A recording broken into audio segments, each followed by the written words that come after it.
20h30, les volets de l'actualité nationale et internationale s'ouvrent sur la chaîne sénégalaise. Bonsoir et bienvenue à toutes et à tous. Sambou Biagui, bonsoir et bienvenue dans la grande édition de ce mercredi. Merci beaucoup, Georges Chavez Rodriguez. Mesdames, Messieurs, bonsoir à vous aussi et merci d'avoir choisi la LCS pour vous informer comme tous les soirs. Et je pense qu'ils ont fait le bon choix. Ça c'est très sûr. 30 minutes d'information. Voici, mesdames, messieurs, les volets de l'actualité que nous allons développer dans un instant. Conseil des ministres à Thiès, Idrissa Seck n'a pas accueilli cet après-midi Macky Sall dans la capitale du Rail. Le Premier ministre, elle, a été élevée citoyenne d'honneur de la ville de Thiès par le maire Idrissa Seck. 448 milliards, c'est l'enveloppe qui devrait suffire pour les investissements à Thiès, pour la région bien sûr. L'annonce a été faite ce matin par le Premier ministre lors du conseil interministériel qui s'est ouvert ce matin. 11 milliards seront dégagés pour promouvoir la promotion des jeunes et des femmes vivant en milieu rural. Macky Sall, le président de la République, présidait ce matin la conférence des organisations francophones à Dakar. Le Sénégal et ses 3 présidents, Abdou Diouf est à Dakar, aux côtés de Macky Sall. Au même moment, Wade quitte et son Premier ministre, Idrissa Seck, quitte le pays. Abdou Diouf est à Dakar dans le cadre, et encore une fois, dans le cadre du sommet de la francophonie. En fin d'édition, nous aurons la page internationale et puis nous allons boucler ce 20h30 par... Le point du jour qui reçoit aujourd'hui M. Lamine Dramé qui est membre de Benno Bokk Yakaar. Vous allez certainement, Sambou Biagui, parler de la visite du président de la République, en l'occurrence Macky Sall à Thiès. Et ce qui domine d'ailleurs l'actualité, mais nous allons parler également des locales puisqu'il est investi sur la liste Benno Bokk Yakaar dans la commune d'arrondissement de Ouakam. C'est tout de suite. Voilà, merci pour le sommaire. Vous le disiez tantôt, dans le cadre du conseil interministériel qui s'est tenu ce mercredi à Thiès, le Premier ministre Aminata Touré a été accueilli à son arrivée dans la capitale du Rail par le premier magistrat de la ville, Idrissa Seck, longtemps annoncé comme absent. Toutefois, Idrissa Seck maintient son absence à l'arrivée du président de la République, Macky Sall. Le maire de Thiès s'envolera tout à l'heure en compagnie de son premier adjoint à la mairie de Thiès, Yankoba Diatara, pour participer aux activités de commémoration du débarquement de 1944 en Normandie. Le président Macky Sall, à son tour, est arrivé cet après-midi dans la capitale du Rail. Cette commune accueillera demain le Conseil des ministres décentralisé. D'autres activités attendent le chef de l'État à Ngaye Mbékhé, où il va lancer la journée de l'artisanat, un secteur en difficulté dans cette localité. Le gouvernement a évalué les besoins d'investissement de la région de Thiès à 448 milliards 343 millions de francs CFA, contrairement à ce qu'a annoncé le directeur de l'Agence régionale de développement de Thiès. En effet, Chérif Diagne a, dans un exposé sur les besoins de financement de la région, estimé que Thiès avait besoin de 706 milliards 997 millions de francs CFA. Et puis, pour promouvoir l'entrepreneuriat des jeunes et des femmes vivant en milieu rural et périurbain, une enveloppe de 11 milliards de francs CFA sera dégagée par l'État du Sénégal autour d'un projet. L'annonce est faite par le président Macky Sall alors qu'il présidait la conférence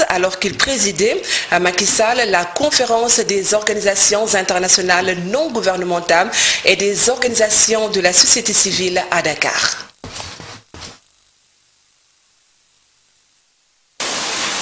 Et voilà ce qui fonde au Sénégal le projet d'appui à la promotion de l'emploi des jeunes et des femmes, PAPEJ, à hauteur de 19 milliards de francs CFA, pour promouvoir l'entrepreneuriat des jeunes et des femmes porteurs de projets en milieu rural et périurbain.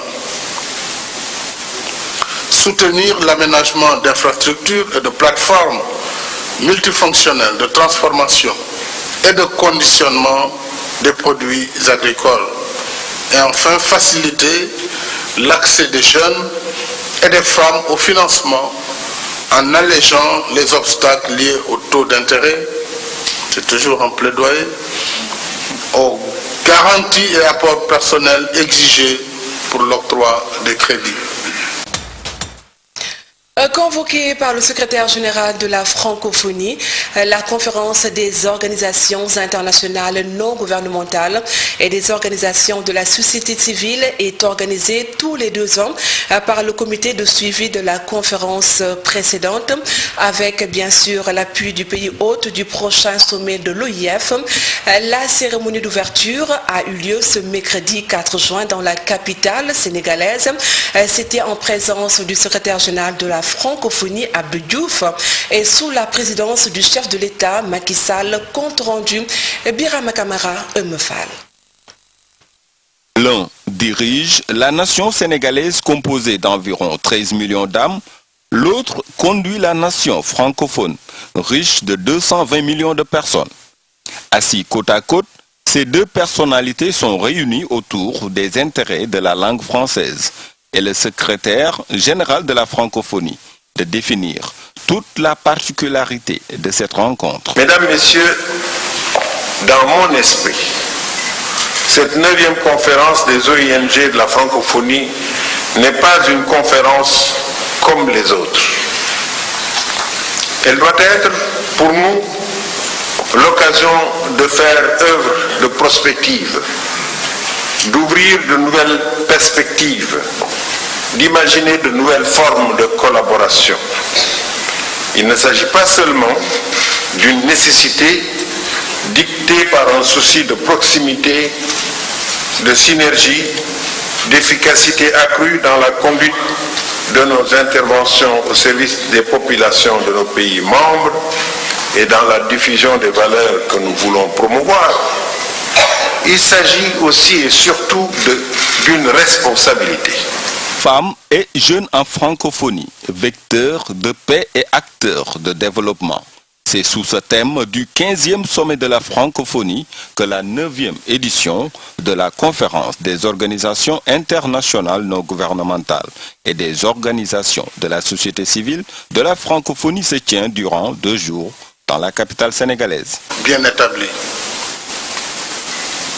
Je vois dans la constance de votre engagement toute la vitalité de la francophonie, à la fois diverse dans les cultures et civilisations qu'elle réunit et harmonieuse dans l'expression linguistique et les valeurs qu'elle incarne. À l'issue de cette conférence, la société civile francophone déposera sa contribution pour le 15e sommet des chefs d'État et de gouvernement ayant en partage la langue française, un sommet qui va se tenir à Dakar en fin novembre 2014.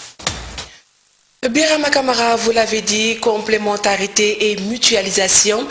Ces 2 maîtres mots ont été rappelés par l'ancien président sénégalais Abdou Diouf, par ailleurs secrétaire général de la francophonie, pour exhorter les peuples de la francophonie à mieux réfléchir sur une nouvelle forme de partenariat. Nous écoutons justement l'ex-chef d'État Abdou Diouf. Nous devons donc réfléchir à une nouvelle dynamique de partenariat, au mode de relation que nous voulons voir s'instaurer entre nous, au cadre et à la structure de gouvernance que nous entendons privilégier pour que cette conférence réponde aux multiples attentes placées en elle. Sans présumer des débats que vous aurez ici, je voudrais simplement, pour conclure, partager avec vous l'idée que nous devons garder à l'esprit. 2 maîtres mots, complémentarité et mutualisation. Ce prochain sommet qui va se tenir à Dakar les 29-30 novembre 2014 va revêtir un caractère novateur puisqu'elle accueillera pour la première fois le réseau francophone en faveur de l'égalité femmes-hommes. L'ancienne ministre Ndioro Ndiaye, à la tête de ce réseau, s'est prononcée au micro de nos reporters. Et ses propos ont été recueillis par Birama Kamara et Eumefal toujours. Et attendu, c'est qu'à la fin du deuxième jour, que nous puissions ajouter quelque chose de nouveau dans l'agenda post-2015 de la francophonie. C'est dans ce qui devrait être de nouveau dans ces rajouts, c'est une meilleure éducation, une meilleure qualité de l'éducation dans nos pays. Comment faire pour que nos pays francophones esquissent des réformes profondes qui revalorisent l'éducation, qui donne au système éducatif de ces pays les structures qu'il faut, mais aussi le personnel de qualité pour gérer l'éducation de nos enfants. Ce qui sera nouveau également et qui sortira d'ici, j'en suis convaincu, parce que nous travaillons dans ce domaine-là, c'est l'équilibre donc hommes et femmes dans les programmes de la francophonie. Comment nous pouvons faire pour que ce ne soit pas une confrontation, mais que ce soit de la synergie, de la coopération, une grande entente entre les hommes et les femmes qui vivent dans la francophonie, pour que ce groupe puisse améliorer les services aux populations, les services de développement aux populations. Vous œuvrez pour la parité? Non, je n'œuvre pas pour la parité. Nous travaillons pour l'implication et des hommes et des femmes sans inégalité, c'est-à-dire sans injustice sociale, sans déséquilibre dans la jouissance des fruits. À la une de l'actualité également, le secteur de la microfinance qui pourrait servir de levier pour endiguer la pauvreté. Selon Aminata Tall, qui a présidé ce mercredi la cérémonie officielle de la conférence annuelle du groupe de travail sur la performance sociale, la présidente du Conseil économique a également déclaré que ce secteur est particulièrement important pour le développement de nos pays respectifs, en ce sens qu'ils ont plus de 2 milliards de personnes frappées par la pauvreté. Nous écoutons à ce propos Madame Aminata Tall au micro de Aïcha Diam.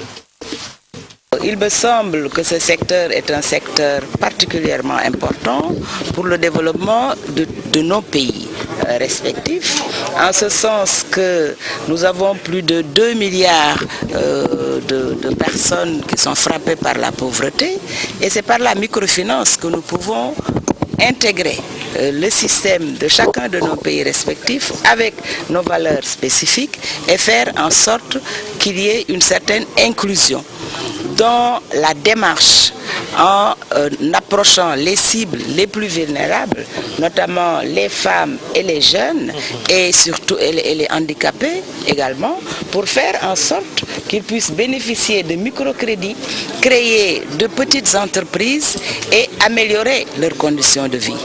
De ce point de vue, le système de la microfinance a son opportunité et sa pertinence dans le système de toute politique de développement. Le mouvement du M23 ne varie pas dans leurs déclarations. Ils ont passé en revue ce mercredi également l'état actuel du pays en abordant aussi bien les besoins, les points positifs que négatifs. Occasion également pour le mouvement du 23 juin de réclamer leur récépissé qui tarde toujours à être délivré. En quelque sorte, ils ont lancé un ultimatum à l'État du Sénégal. Leur coordonnateur est avec notre reporter Aminata Gueye. Cette conférence de presse a été convoquée à la suite de notre Assemblée générale annuelle qui a conclu qu'il fallait lister à la fois les aspects positifs, les aspects négatifs de la gouvernance.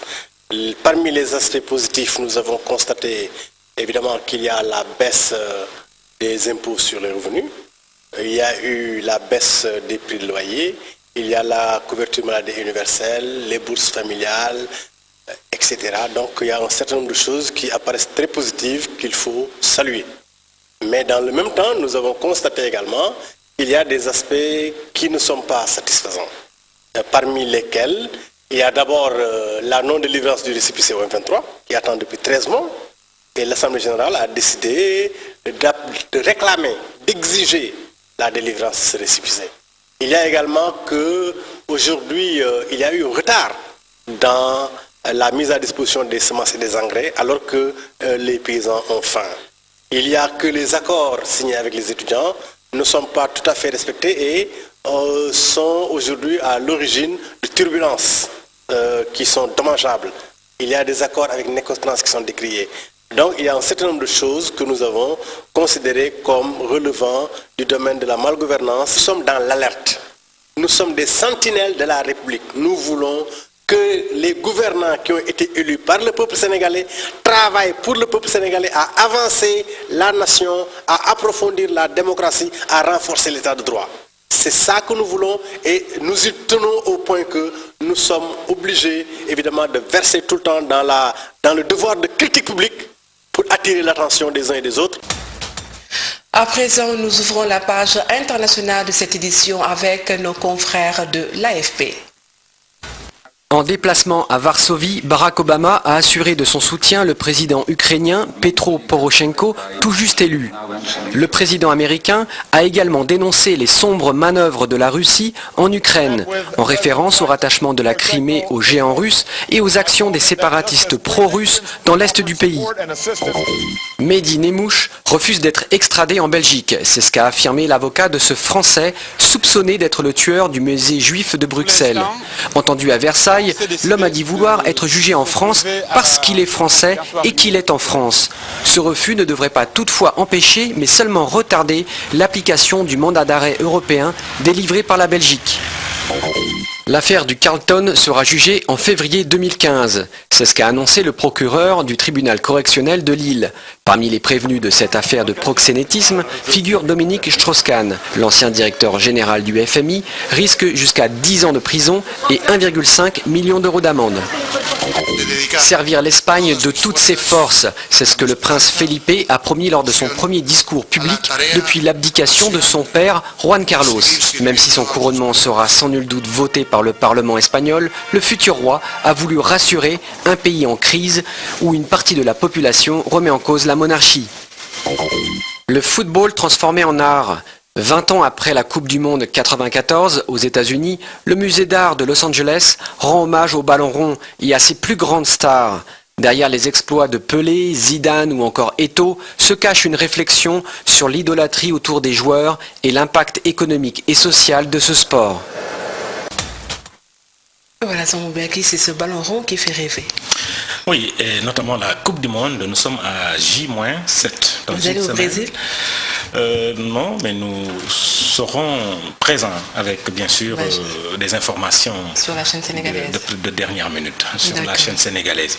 Justement, parlant de ce mondial, à noter que l'Algérie est en route pour le mondial et est en train de bien préparer celui-ci après sa victoire cet après-midi 2-1 sur la Roumanie, un match qui était interrompu à la 44e minute à cause de jets de projectiles. Autre match amical, les Pays-Bas ont battu les Pays de Galles 2-0, match nul entre l'Italie et le Luxembourg 1-1, et puis victoire de l'Équateur sur l'Arménie plutôt un match nul 2-2. Nous sommes à J-7. Ensuite, il faut noter que, justement, touché au genou et avait manqué 2 matchs amicaux de la France, Ribéry est de retour avec l'équipe de France. Une joie en tout cas pour le sélectionneur Didier Deschamps qui retrouve son métronome Franck Ribéry pour le mondial. Le comeback de Ribéry. Le comeback de Ribéry, c'est voilà. Cela.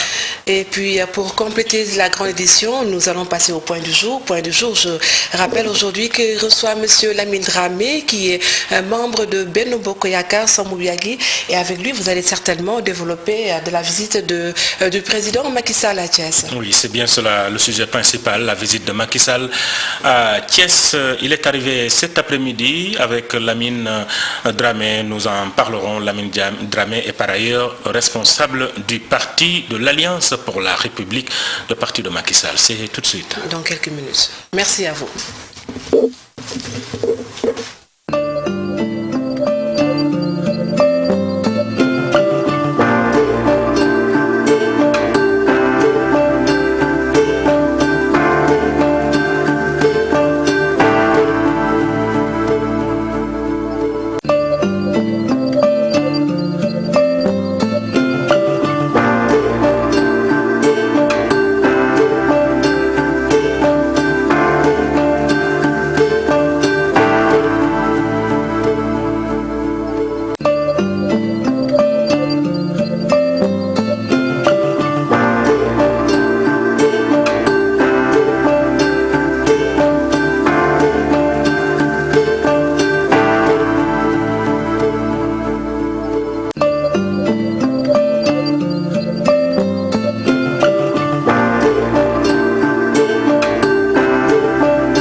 Ismaïla Lamine Dramé, bonsoir. Bonsoir. Merci d'avoir répondu à notre invitation pour le point du jour. Alors, Macky Sall est à Thiès. Votre réaction? Vous comprenez pourquoi cette question? Allez-y. Je voudrais d'abord vous remercier de m'avoir donné l'opportunité de répondre à vos questions. Effectivement, le président est à Thiès depuis ce soir. Je considère que c'est une bonne chose, parce que depuis un certain temps, le président est en train de faire le tour du Sénégal pour la tenue des conseils décentralisés des ministres. Et c'est une manière, en tout cas, de rapprocher les administrés de l'administration. Je dois rappeler que, bien avant la tenue des conseils des ministres décentralisés, il se tient régulièrement des conseils interministériels présidés par le Premier ministre, les gouverneurs de région, les sous-préfets, pour parler ensemble des problèmes de la localité et essayer de voir comment est-ce qu'il faut faire pour développer ensemble la localité. Je vous ai dit Macky à Thiès, c'est parce que c'est chez Idrissa Seck, son plus grand adversaire politique.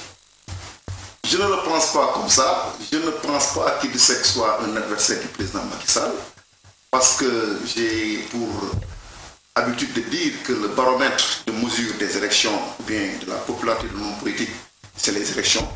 Et les élections présidentielles de 2012 tenues récemment ont montré que le président Macky Sall dépasse de très loin le président Idrissa Seck.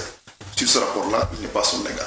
Je considère également que Thiès est une région du Sénégal, et le président de la République a tenu beaucoup de conseils des ministres décentralisés. Il l'a fait à Ziguinchor, il l'a fait à Kolda, il l'a fait à Kédougou, à Tambacounda, à Saint-Louis, à Kaolack, et pourquoi pas à Thiès. Je considère que Thiès est une ville du Sénégal. Mais à Thiès, quand même, il dit reste maître. Et il a gagné Macky Sall à l'occasion de ces différentes joutes qui se sont passées. Oui, il l'a gagné. Tu l'as dit, il l'avait gagné. Mais nous cheminons vers des élections locales extrêmement décisives. Et je considère que l'APR est la première force politique du pays. Et le 29 juin... Mais pas à Thiès. Ou alors vous êtes optimiste pour Thiès, pour que l'APR... Au soir du 29 juin, nous jubilerons l'APR, ou bien la coalition Benno Bokk Yakaar sortira victorieuse des élections locales au niveau de Thiès. À Thiès même. Je le confirme. Pourquoi cet optimisme, pardon? Mais parce que nous avons des responsables crédibles qui sont très proches de la population. Je prends l'exemple du ministre Thierno Alassane Sall, je prends l'exemple du ministre le Dr Augustin Tine, je prends la PCA Seynabou Ndiéguène et tant d'autres, l'honorable député Abdoumbo, qui sont en train depuis quelque temps de faire un travail extraordinaire. Sur ce plan-là, je considère que l'APR, ou bien le Benno Bokk Yakaar est le parti le plus représentatif au niveau de Thiès. Pensez-vous pas que cette visite est une visite de campagne déguisée de Macky Sall? Non, je ne le pense pas. Je ne le pense pas. J'ai dit tantôt dans vos questions que le président, depuis un certain temps, a fait beaucoup de conseils des ministres décentralisés. Il l'a fait à Kaolack, il l'a fait à Saint-Louis, il l'a fait à Ziguinchor, il l'a fait à Tambacounda, à Kédougou. Donc si le président de la République aujourd'hui se déplace pour aller à Thiès, il est dans son rôle de chef d'État et c'est sa vision. Parce que pour lui, il faut vraiment que l'administration se rapproche davantage des administrés. Pourquoi il a attendu en ce moment-là pour aller à Thiès, à quelques jours des locales? C'est politique. Je ne pense pas que ça soit politique, c'est certainement une coïncidence. Je considère que Thiès est une région du Sénégal. Le président de la République a fait des conseils interministériels décentralisés dans beaucoup de régions du Sénégal.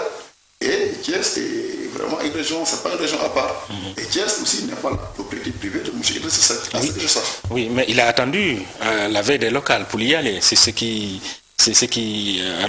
amène cette question que tout le monde se pose d'ailleurs. C'est certainement un hasard de calendrier.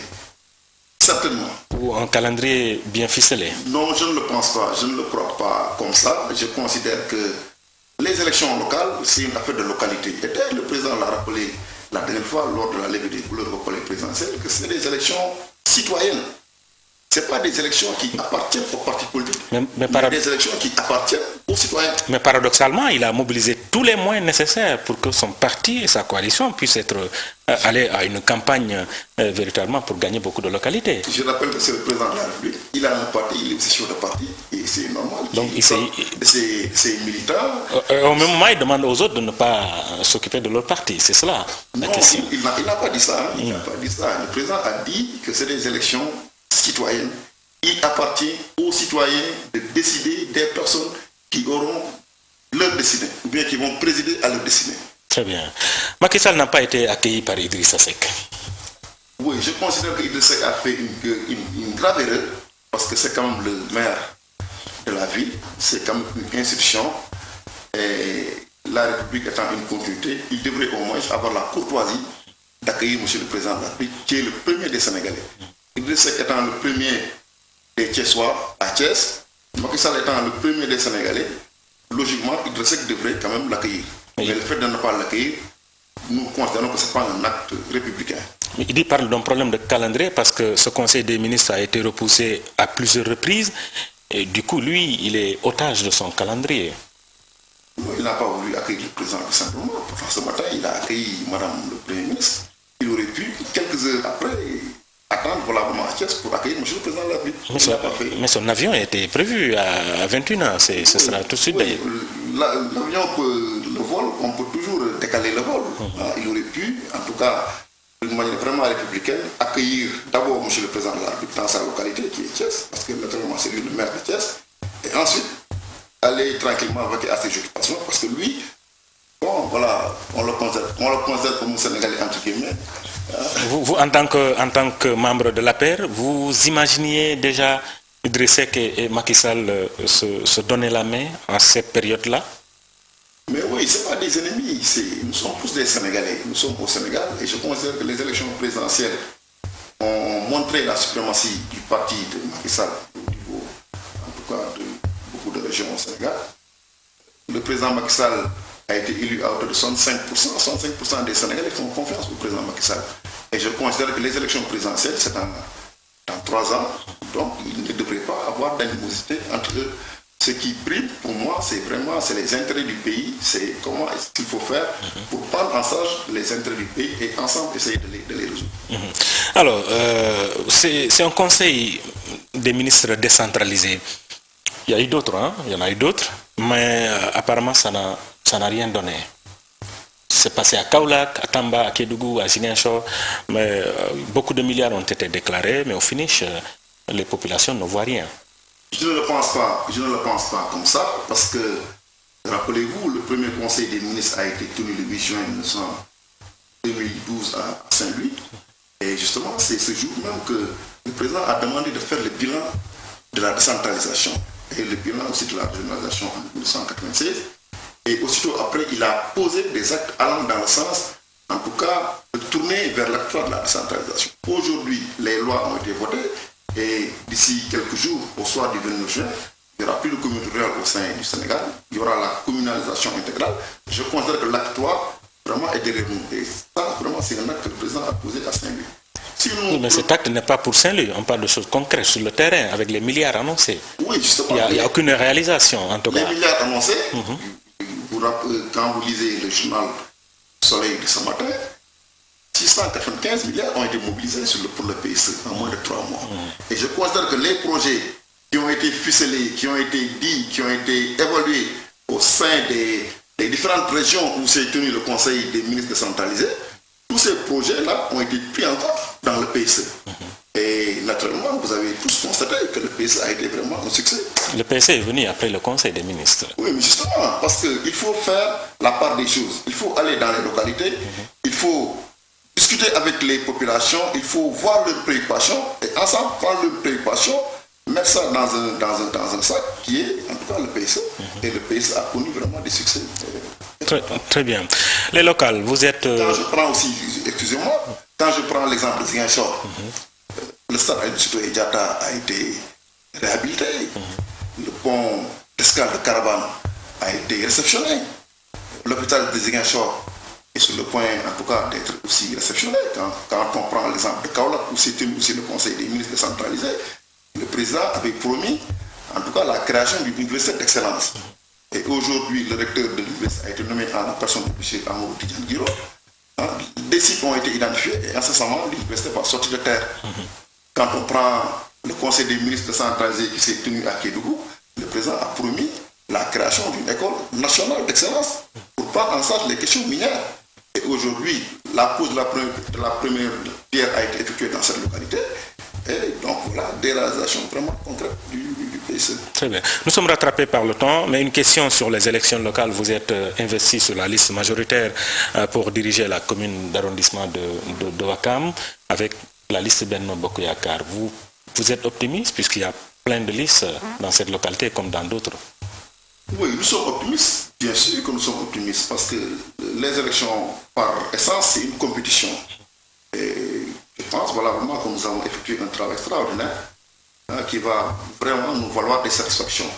Et c'est le lieu, vous me donnez l'occasion en tout cas de remercier l'ensemble des militants des partis qui composaient le Benno Bokk Yakaar, que ce soit l'AFP, que ce soit le BCG de M. Jean-Paul Diaz, que ce soit le mouvement Teki de Lamine Diallo, le mouvement Code citoyen du ministre Sissal et le mouvement Peke Mosibole de Youssou Ndour, qui ont tous, le BDS de Mamadou Diop, qui ont tous accepté ensemble, en tout cas, de cheminer avec nous pour la création d'une liste vraiment consensuelle qui s'est fait vraiment dans la plus grande responsabilité. Mais le BDS a une liste. Oui, le BDS a une liste, mais il y a des militants du BDS qui sont avec nous. Très bien. Parce que nous considérons, ou bien ils considèrent que la meilleure coalition, c'est la coalition Benno Bokk Yakaar. Et je suis convaincu et je suis confiant que les élections locales du 29 juin vont consacrer la coalition Benno Bokk Yakaar vainqueur au niveau de Ouakam. Parce que nous pensons que Ouakam a suffisamment de potentialité, Ouakam a beaucoup de potentialité. Et c'est le lieu vraiment de demander aux responsables du parti vraiment de prêter une oreille attentive aux responsables de Ouakam. Parce que Ouakam, c'est une localité. Le président de la République nous avait fait l'honneur pendant les élections présidentielles de commencer sa campagne électorale à Ouakam. Nous avions gagné au premier tour, nous avions gagné au deuxième tour, au troisième tour nous avions gagné. Et Inch'Allah, incessamment, nous tournons vers le quatrième tour. Le quatrième tour, les élections locales. Inch'Allah, on va gagner, Inch'Allah. Merci beaucoup Lamine Dramé. Je rappelle qu'il est membre de Benno Bokk Yakaar, responsable de l'Alliance pour la République dans la commune d'arrondissement de Ouakam. Merci d'être venu. Merci aussi d'avoir répondu à toutes nos questions. Merci, c'est moi qui vous remercie. Mesdames, Messieurs, à vous aussi, on vous remercie infiniment pour cette oreille que vous nous avez prêtée pour suivre ce journal d'histoire sur la LCS. Mesdames, Messieurs, chers étudiants, l'université est le temple du savoir. On est entre étudiants, on y sort avec le savoir et c'est pour le pouvoir. Bonsoir sous le toit d'histoire. Au revoir et à demain soir pour un autre journal d'histoire sur la LCS.